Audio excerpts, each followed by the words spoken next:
부모가 자녀에게 가장 듣고 싶은 말이 뭘까요? 엄마 아빠 사랑해요, 감사해요. 이것보다 더 큰 게 어디가 있겠습니까?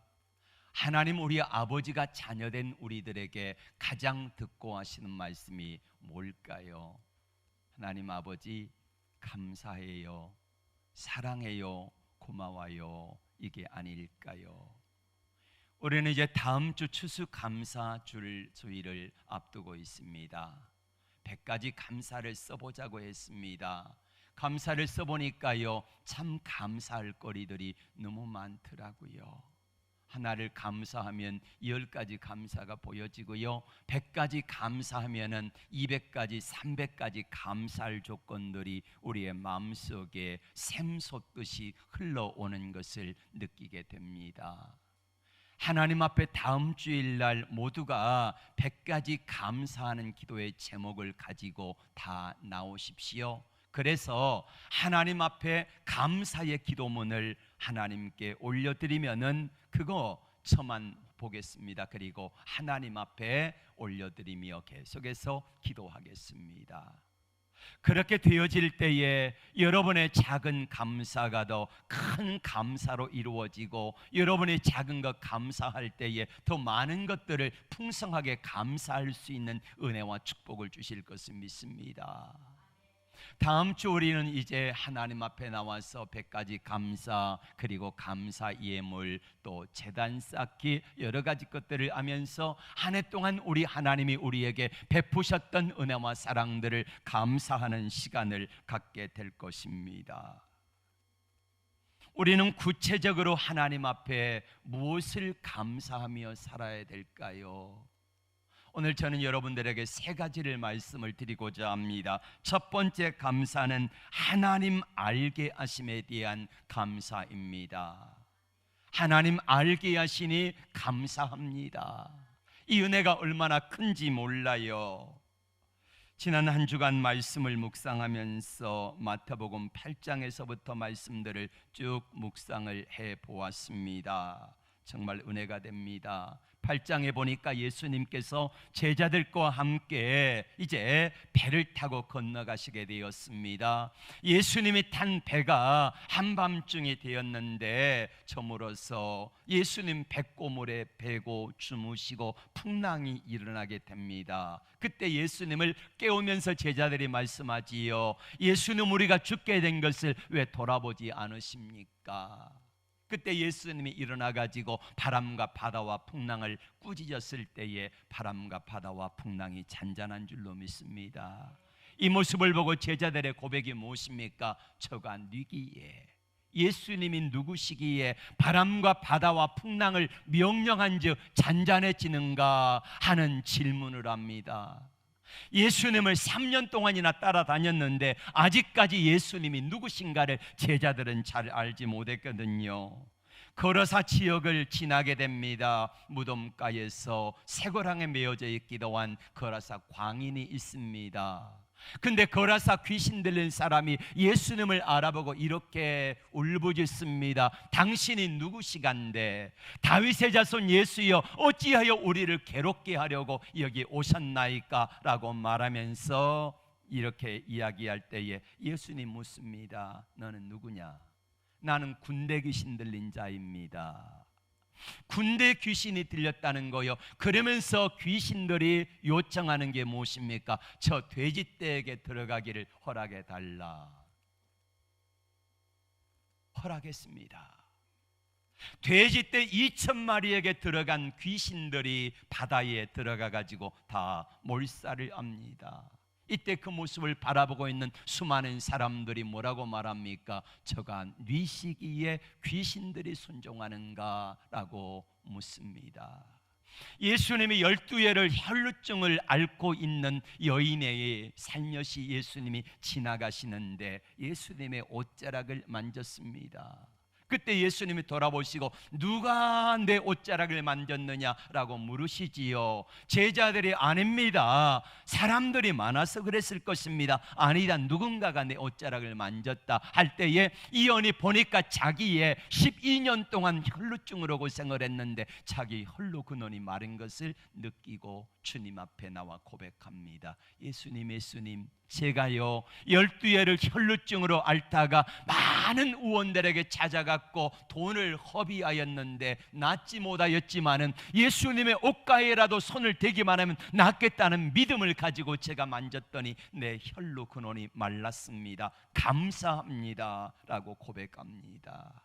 이때 사람들이 주위에서 이렇게 말하지요. 저가 뉘시기에, 저가 뉘시기에, 예수님이 누구시기에 옷가에만 손을 대어도 낫게 될까라는 질문을 하게 됩니다. 예수님은 계속해서 회당장 야이로의 집에 들어가셨습니다.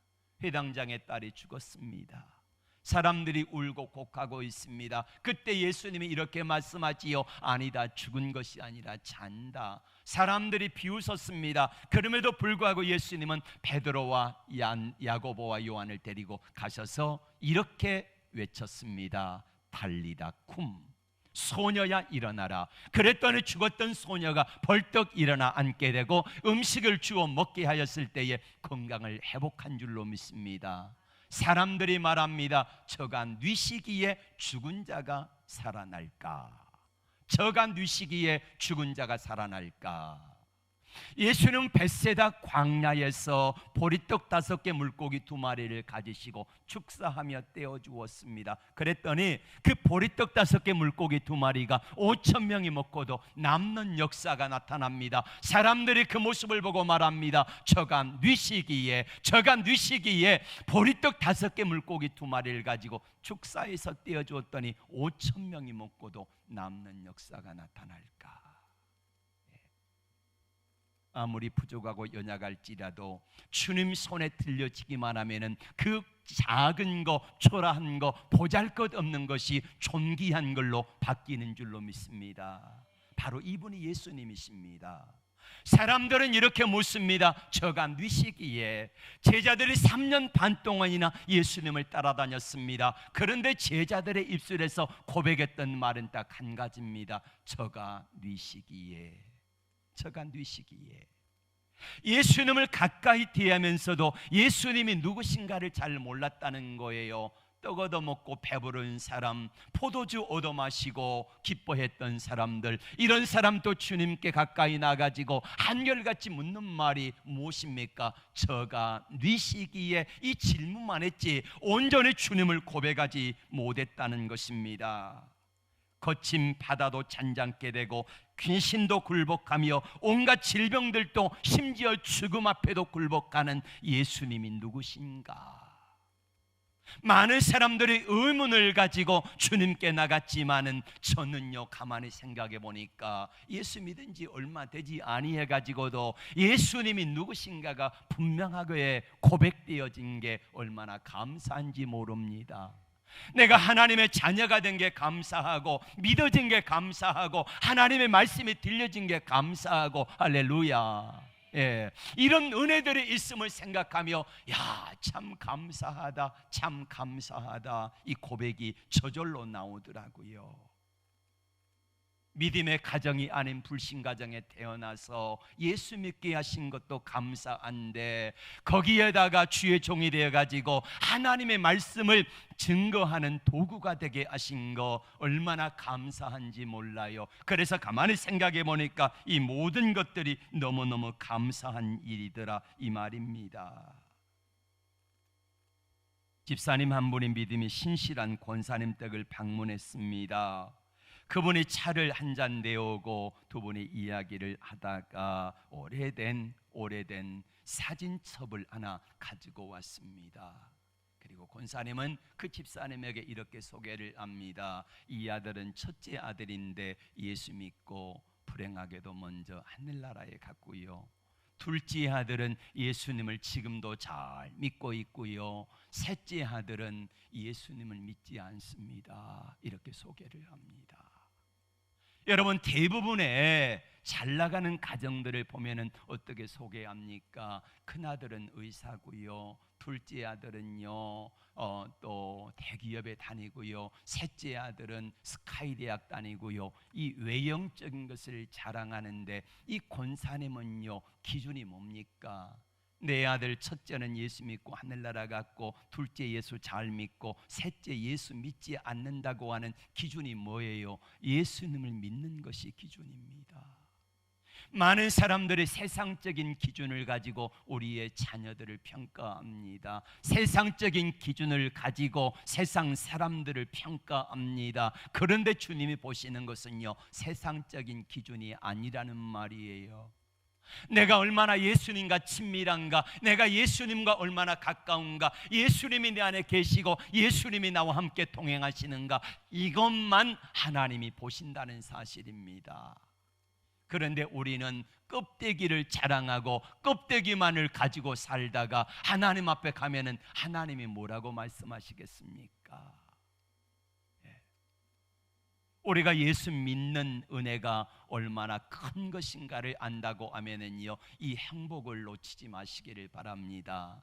내가 예수 믿는 즐거움을 늘 감사하며 살아가기를 주의 이름으로 축복합니다. 내가 주는 그리스도시요 살아계신 하나님의 아들입니다 하는 믿음의 고백을 알 수 있다는 거, 주님 만난 이 감격이 있다는 거, 이거 생각해 보면은요 만입이 있어도 우리는 다 감사하지 못할 은혜를 넘치게 받은 자인 줄로 믿습니다. 은혜를 받았다고 하면은요 우리가 세상살이가 좀 힘들고 어려워도 날마다 감사하며 살아감이 마땅한 일인 줄로 믿고 감사하며 살아가기를 바랍니다. 맞습니다. 우리는 아무리 세상에서 뛰어나고 칭찬받는 자라 할지라도 주님 만나지 못한 사람이라고 하면 그 사람은 아무것도 아닌 인생입니다. 그러나 비록 초라하고 연약하고 부족하고 삶이 곤고할지라도 내가 예수님 만나 주님 내 안에 계시고 하나님을 아버지라 부를 수 있는 자녀라고 하면 그 사람은 행복한 사람인 것을 믿으시기를 바랍니다. 그 사람에게 천국이 내 것이잖아요. 하나님 아버지를 나의 아버지로 부를 수 있으면 정말로 크신 은혜와 축복임을 알고 하나님께 감사하기를 주의 이름으로 축복합니다.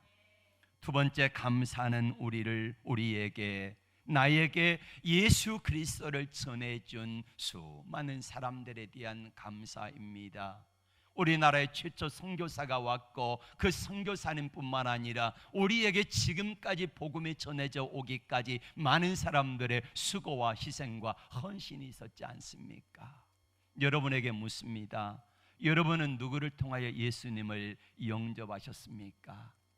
부모님을 통하여 예수님을 안 사람도 있고, 저 만나서 예수 영접한 사람도 있고, 또 사람들 만나가지고 예수님 영접한 사람들도 있을 것 아니겠습니까? 이렇게 쭉 올라가 보십시오. 그러면은 나를 구원해주고 나에게 복음을 전해준 사람 올라가서 보면은 최초로 우리에게 복음을 전해주었던 1883년에 언더우드 선교사와 아펜셀러 선교사를 만납니다. 그분들은 또 누구에게 복음을 전해받았겠습니까? 그분들을 쭉 올라가면은요 12제자가 나오고 12제자에는 또 누가 나옵니까? 예수님이 나오잖아요. 그래서 그분들의 사랑과 헌신과 수고가 없었다고 하면 아마 우리는 예수님을 믿지를 못했을 것입니다.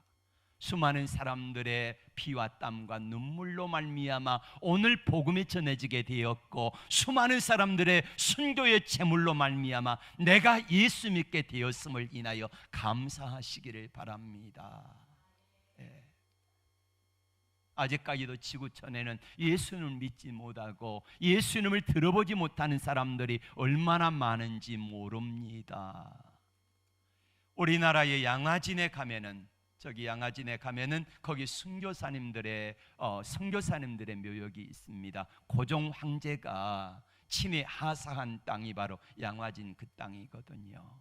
거기에 많은 선교사님들이 묻혀 있는데 어떤 이는 태어난 지 하루 만에 죽은 선교사 자녀도 있고요. 한 달 만에 몇 년 만에 와가지고 선교사님들이 수많은 사람들이 거기 죽어서 묻혔습니다. 오늘 저는 여러분들에게 광주에 와가지고 거기 광주 양림동에 가면은 호남신학교와 그리고 수피아여고 사이에 있는 그 묘역이 있습니다. 거기 묻힌 한 선교사님을 이야기하고자 합니다. 1912년 일제치하에서 미국 선교사로 오셨던 엘리자베스 쉐핑이라고 하는 간호사 선교사님 이야기입니다. 이분인데요, 이분은 독일 계통의 어머니에게서 태어났습니다. 독일에 태어났는데 태어난 지 한 1년 만에 어머니에게 버림을 받고 외할머니 손에서 자라게 됩니다. 그리고 외할머니마저 돌아가시고 나서 그가 청년이 되어서 어머니를 찾아와 미국에서 만나고, 그리고는 이분이 한국 선교를 결심하고 간호사가 돼가지고 이 나라에 올 때에 어머니와 많이 다퉜다고 그래요. 그 몰골이 뭐냐? 그러면서 어머니의 사랑을 받지 못했던 이 쉐핑 선교사는, 이분은 이제 예수님을 만나고 나서 주의 사랑이 너무너무 커서 이 나라 조선 땅에 일제 시대에 이 나라에 오게 됩니다.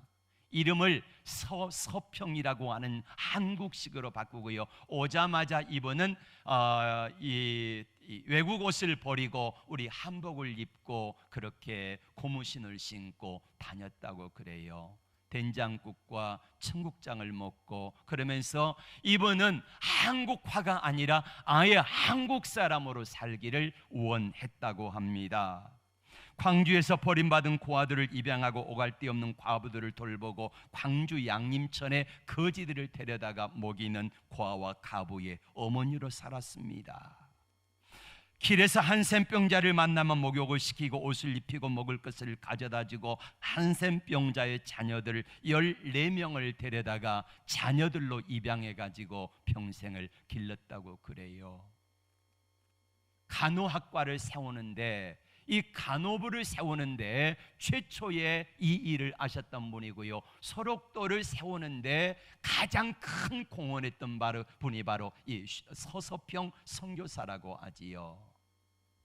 이번엔 다른 선교사님과 달리 참 힘들게 이 나라를 위해서 아낌없이 모든 것들을 다 퍼주고 갔다고 그래요. 다른 선교사님들은 당시 조선시대에 먹을 것이 없고 입이라도 하나 덜기 위해서 남의 일을 하는 것만으로도 이것만으로 영광으로 생각할 때이니까 선교사님들이 오시면은 자기 집에 하인처럼 밥 하는 사람, 빨래하는 사람, 청소하는 사람, 심지어 강아지 돌보는 사람까지 그렇게 두고 선교사님들이 살았다고 그러는데 이분은 그러지 않았다고 합니다.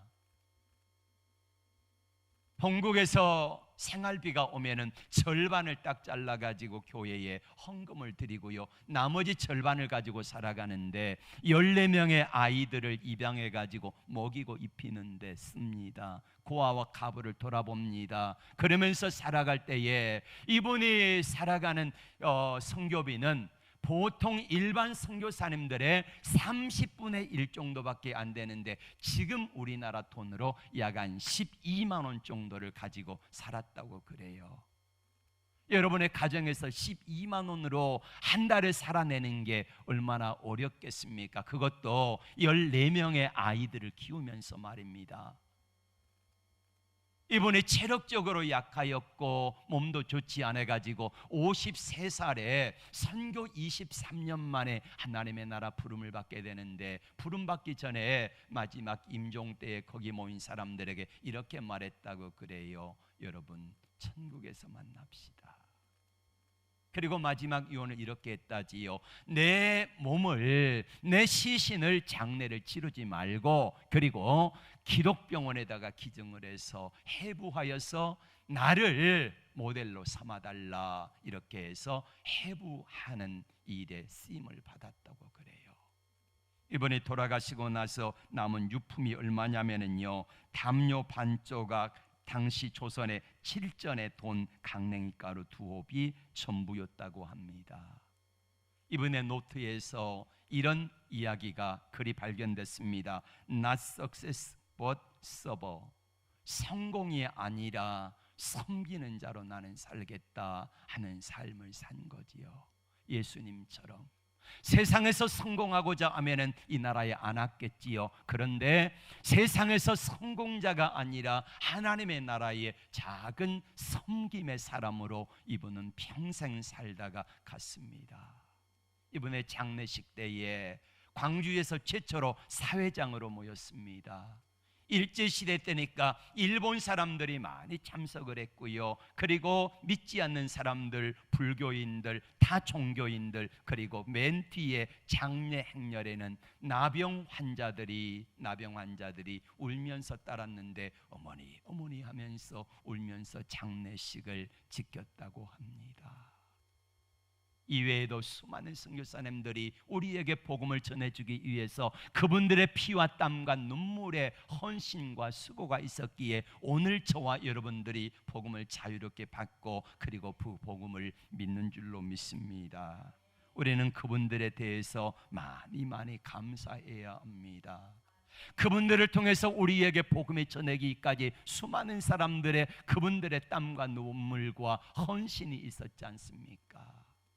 그리고 마지막 감사는 우리를 낳아주시고 길러주신 부모님께 대한 감사를 해야 할 것입니다. 문정희 시인의 우렁이 이야기가 떠오릅니다. 그 내용은 이렇습니다. 새로 수염자리 돋아난 아들과 함께 오랜만에 TV를 끄고 마루에 누워 별을 바라본다.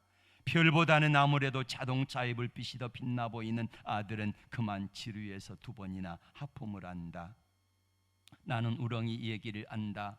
옛날에 새끼 우렁이가 야곱야곱 엄마 우렁이를 다 파먹어서 마침내 어미 우렁이는 껍데기만 남았더래. 그래서 텅 빈 어미 우렁이가 냇물에 둥둥 떠내려가자 그것을 본 새끼 우렁이가 야 우리 엄마 보트놀이 한다고 깔깔 웃더래. 아이는 재미나서 워락 달려들며 야 어미 우렁이 파먹자 하고 간지럼을 먹이는데 문득 온몸을 비틀며 내가 파먹어 멀리 떠내려가 버린 내 어미 우렁이가 그리워 천길랑 떨어지로 별이 떨어진다. 가만히 묵상해 보면은요 콧날이 시큰해지는 그런 시입니다. 오늘 이 자리에 있는 우리는 예수님 파먹고 이 자리에 있고 선교사님 파먹고 이 자리에 있고 어머니 아버지 파먹고 이 자리에 있지 않습니까?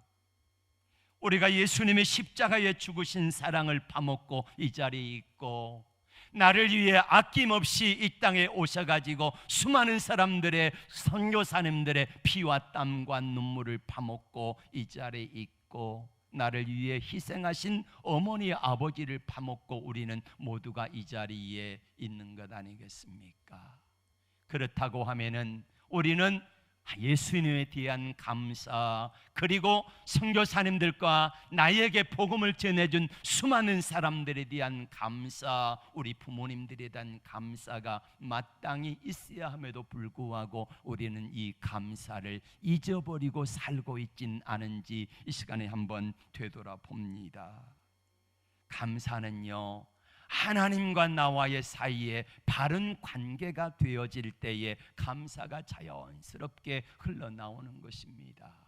오늘 본문에 나오는 다니엘 있지 않습니까? 다니엘은 어인이 찍혀가지고 조서가 반포된 것을 알고도 그리고 하나님께 기도하고 감사했다라고 말합니다. 조서에 어인이 찍은 것을 알고도 무슨 말입니까? 내가 기도하면 죽을 줄을 알고도 하나님 앞에 기도하고 감사했다는 것입니다. 왕의 어인이 찍혔지만은 변함없는 기도 생활, 변함없는 믿음 생활, 하나님을 신뢰하는 삶을 살았기에 내 형편이 어떠할지라도, 지금 어떠할지라도 하나님의 살아계심을 알고 하나님 앞에 내가 그동안 기도했을 때에 하나님이 내 인생을 인도하셨음을, 나를 지켜주셨고 인도하셨음을 알기에 어떤 상황 속에서도 다니엘은 하나님 앞에 감사하고 있는 것입니다. 여러분은 어떻습니까? 하나님 앞에 어떤 감사를 하고 있습니까? 지금까지 다니엘의 하나님은 변함없는 하나님이셨어요. 사자굴에 들어갈지라도 하나님이 내게 베푸신 은혜와 사랑을 생각하면은요, 이거는 아무것도 아니라는 말이에요. 다니엘의 친구들이 풀무불에 들어갈 때에 어떤 고백을 했습니까? 그리 아니하실지라도, 무엇입니까? 풀무불에 들어가서 내가 죽음을 당할지라도 하나님 은혜 앞에 감사하는 삶을 살겠다 하는 아름다운 고백을 하지 않습니까? 이 고백대로 하나님께서는 다니엘에게 은혜를 베푸셨는데, 중요한 것은요 바로 이것입니다. 하나님과 나와의 관계가 어떠한가 하는 거예요. 여러분, 하나님과 친밀하십니까? 하나님 아십니까? 하나님과 가까우십니까? 다니엘은 내가 하나님 앞에 설령 사자굴에 들어가서 죽는 한이 있을지라도 하나님과 나와의 관계를 생각하면은요, 나는 배신 못하겠다는 거예요. 하나님이 나를 어떻게 대해주셨는데, 어떻게 나를 세워주셨는데, 지금 다니엘은 바벨론의 총리가 되어 있지 않습니까? 바벨론 포로로 끌려왔습니다. 노예로 종으로 끌려왔습니다. 노예요 종으로 끌려온 다니엘을 누가 세워줬습니까? 그 자리에 하나님이. 누가 높여주셨습니까? 하나님이. 그렇게 높여주신 하나님을 내가 힘들고 내가 어렵다고 난 절대 부인 못해, 배신 못해. 할렐루야. 이게 다니엘의 고백이에요. 하나님과 관계가 바로 되어지니까 나와 하나님 사이에 나는 도저히 그럴 수 없어, 이런 친밀한 관계가 생성이 되니까 어떤 상황 가운데서도 하나님을 포기하지 않는 은혜를 다니엘은 가진 줄로 믿습니다. 사랑하는 여러분, 여러분은 어떤 일에 붙잡혀 있습니까? 여러분이 지금 일어나는 일에 마음이 붙잡혀 있습니까? 여러분이 지금 일어나는 상황과 환경에 마음이 붙잡혀 있습니까? 그런 사람은요, 냉탕 온탕 갔다 왔다 갔다 하는 사람처럼 이러면 이렇게 하고 저러면 저렇게 하고 그렇게 해서 하나님의 은혜를 입을 수 없어요. 안 돼요.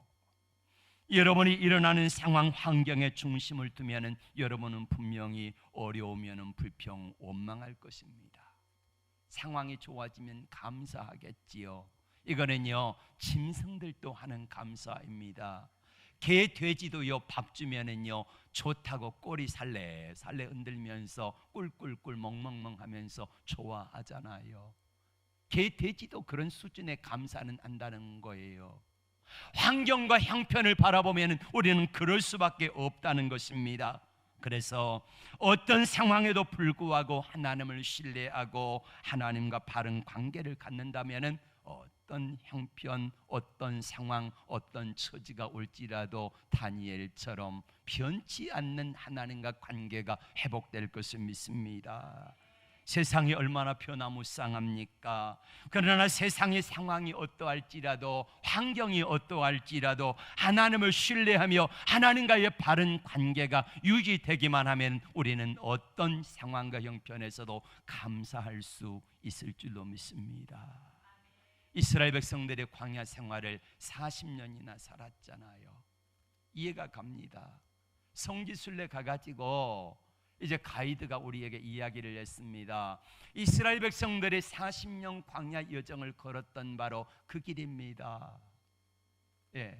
5분 동안요 버스 밖에 나오게 해가지고 걷게 했습니다. 땀이 삐질삐질 나고요 40도가 넘는 땡볕에서 걸어보니까 그 상황 속에서 도저히 걸을 수가 없어요.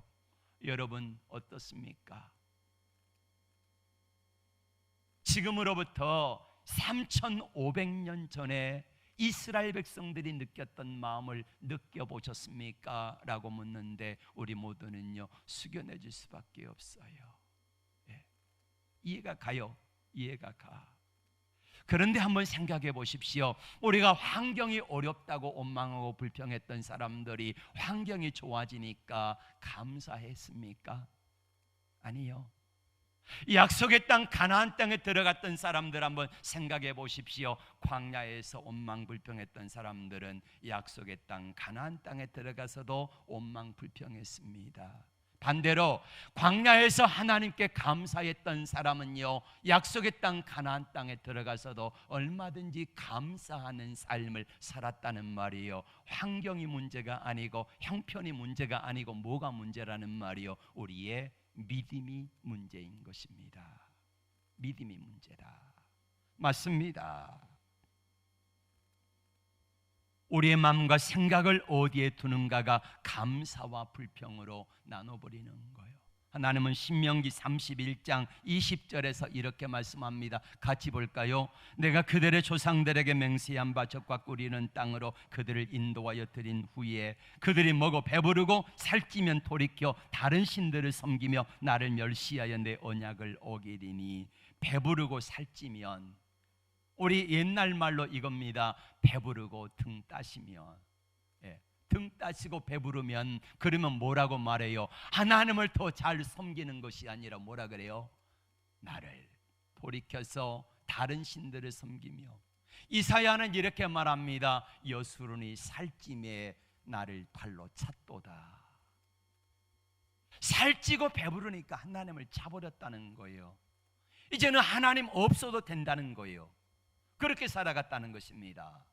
한번 생각해 봅시다. 우리가 어렸을 때는요 쌀밥에 고깃국 먹는 게 모두의 소원이었잖아요. 이 밥에 뭐? 고깃국. 이 밥의 고깃국은 한번 설명드렸지요. 이씨 왕조가 나눠준 쌀이다 그랬잖아요. 이 밥의 고깃국. 쌀밥에 고깃국 먹는 거 이게 어릴 때 소원이었는데 지금 우리는 어떻습니까? 쌀밥 물려서 안 먹잖아요. 고기요 안 먹습니다. 너무 많이 먹어가지고. 그런데 옛날에 비해서 더 많이 감사하며 살아가고 있습니까? 우리 믿음이 더 깊어졌나요? 하나님을 더 가까이 했나요? 아닙니다. 하나님이 가까이 한 것이 아니라 하나님은 점점점 멀어지고 내 마음에서 떠나고 하나님 대신에 우상이 가득하게 우리의 마음과 생각 속에 자리 잡고 있는 게 오늘 우리 그리스도인들의 모습이 아닌가 생각을 해봅니다. 풍요는 안전하게 해주는 닭과 같은 존재가 아니라 풍요는 오히려 우리를 하나님과 멀어지게 하는 덫이 되어서 많은 사람들을 걸려 넘어지게 하고 있습니다. 그래서요 적당하게 가난한 것은 축복인 줄로 믿습니다. 어떤 사람에게요 저 사람은 물질을 주면은 풍요를 주면은요 하나님 버리고 떠날 것이 뻔한 사람에게 적당한 가난을 주셔서 하나님과 관계를 유지하게 하는 것은 오히려 축복인 줄로 믿어요. 근데 어떤 사람은 축복을 주면 줄수록 하나님을 더 잘 섬기는 사람들에게 물질은 오히려 축복이 되는 줄로 믿습니다. 그래서요 하나님이 아무리 많이 맡겨주어도 정말로 하나님의 영광 위에 쓴다고 인정받는 삶을 살아가게 될 때에 그 수준에 오를 때에 하나님이 좀 많이 맡기실 것 아니겠습니까?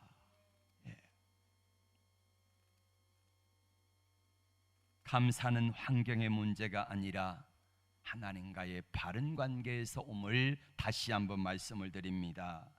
이현주 목사님의 시 가운데 밥을 먹는 아들에게라는 시입니다. 한번 들어보세요. 천천히 씹어서 공손히 삼켜라. 봄에서 여름을 지나 가을까지 그 여러 날들을 비바람 땡볕으로 익어온 쌀인데 그렇게 허겁지겁 삼켜버리면 어느 틈에 고마운 마음이 들겠느냐. 사람이 고마운 줄 모르면 그게 사람이 아닌 거요. 여러분 쌀 한 톨을 먹으면서 이 쌀 한 톨이 있기까지 수고한 농부에게 감사해 보셨습니까? 해와 바람과 비를 적당하게 내려주신 하나님께 감사해 보셨습니까? 과일 한 조각을 먹으면서 이 과일 익기까지 봄부터 늦게까지 수고한 농부들의 땀과 눈물의 수고가 얼마나 감사한가 감사하게 잡숴 보셨습니까? 돈 주고 샀는데 뭐 감사해? 아니요. 감사를 모르면 그 사람 사람이 아닌 거요. 와닿습니다. 찬송가 주 안에 있는 나에게를 작사한 미국의 히윗 여사는 불량 청소년들을 선도하는 일을 많이 했습니다. 불량 청소년들을 만나서 저들을 상담해주고 그리고 저들을 도와주는 일을 하는 가운데 어느 날 한 청소년을 만났는데 이 아이하고 대화를 하다가 이 아이가 그만 뛰쳐나가고 맙니다. 히윗이 따라 나갔습니다. 갑자기 옆구리가 찌르는 듯한 고통을 느끼면서 넘어져서 병원에 실려갔습니다. 그의 아이가 듣기 싫다고 뾰족한 슬레이트 조각을 가지고 척추를 찔렀는데 그 척추의 신경이 상해가지고 7년 동안 꼼짝없이 누워 있어야만 했습니다. 믿음도 잃어버리고 찬송도 잃어버리고 기도도 감사도 다 잃어버리고 그렇게 누워 있으면서 원망과 불평과 악독이 가득 차가지고 있는데 늘 귀에 거슬리는 사람이 누구냐면요, 흑인 청소부 아줌마가 거슬려요. 늘 하나님께 찬양을 흥얼거리며 지나가며 청소하는 그 모습을 보고 어느 날 분이 막 나가지고 악독이 넘쳐가지고 하나님을 향한 원망과 불평이 막 이게 받쳐가지고 그 여인에게 저주를 쏟아붓습니다. 흑인 주제에, 청소부 주제에, 못난 주제에 무슨 찬양은 찬양이냐고 그렇게 쏟아부었더니요, 이 흑인 청소부 아줌마가 이렇게 빙그레 웃으며 말합니다. 저는요 흑인이고요, 가난해서 청소부하고요, 이렇게 살아도요 예수님이 나를 구원하여 주신, 주님이 나를 만나 주신 은혜가 너무 감사하고요, 나를 천국 백성 되게 하신 은혜가 너무너무 감사해서 나는 찬양하지 않을 수 없습니다. 그래서 나는 찬양합니다. 이 여인이요 망치로 한 대 얻어맞은 듯한 큰 충격을 받습니다. 내가 그래도 예수 믿는 하나님의 자녀라고 그렇게 살아오고 자부했는데 내 모습을 보니까 너무너무 추하고 하나님을 향한 원망과 불평 때문에 온갖 이그러진 그런 삐뚤어진 마음을 바라보면서 그는 자신을 회개하기 시작합니다. 그리고 하나님께 나가 기도하기 시작합니다. 그래서 지은 찬송시가 주 안에 있는 나에게 딴 근심이 쓰랴 십자가 밑에 나가 내 짐을 풀었는데 주님을 찬송하면서 할렐루야 할렐루야 내 갈 길 멀고 험해도 나 주님만 따라가리. 2절은 이렇게 고백하지요. 그의 두려움이 변하여 내 기도 되었고 첫날에 한숨 변하여 내 노래 되었네. 3절 내 주는 자비하셔서 늘 함께 계시고 내 궁핍함을 아시고 늘 채워주시네. 4절 마지막은 내 주와 맺은 언약은 늘 불변하시니 그 나라 가기까지는 늘 보호하시네. 아멘. 감사는 환경과 처지와 형편의 문제가 아니라 내 마음의 문제요, 내 믿음의 문제인 것을 우리는 보게 됩니다. 감사는 감사를 낳습니다. 감사하면은요, 작은 것 감사할 때 하나님이 큰 감사할 것 주시고요, 감사는 하나님과 바른 관계가 되어지면은 자연스럽게 내 입술에서 찬송이 흘러나오고 감사가 나오고 그러는 거예요. 환경이요, 형편이요, 처지요, 이게 문제가 아니라는 말이에요. 하나님과 나와 관계가 바로 되어지기만 하면은 이 사람은 언제 어떤 상황, 형편에 있든지 늘 감사할 수 있는 사람으로 하나님이 바꾸어 주시는 줄로 믿습니다. 여러분은 주님을 만나셨습니까? 여러분은 주님과 바른 관계가 되어 있습니까? 여러분이 희윈 여사처럼 내가 주의 일을 하다가 주님의 영광을 위해 살다가 어려움을 당할 때에 힘들어지니까 주님을 향한 섭섭함이 나중에는 악독이 되어지고 분냄이 되어지고 예수 잘 믿는 사람을 향하여 독한 말을 쏟아 부어내는 그런 사람으로 바뀌어버리고 말더라 이 말이에요. 하나님과 바른 관계가 되어지니까 이 여인은 점점 주님을 찬양하는 모습으로 바뀌어집니다.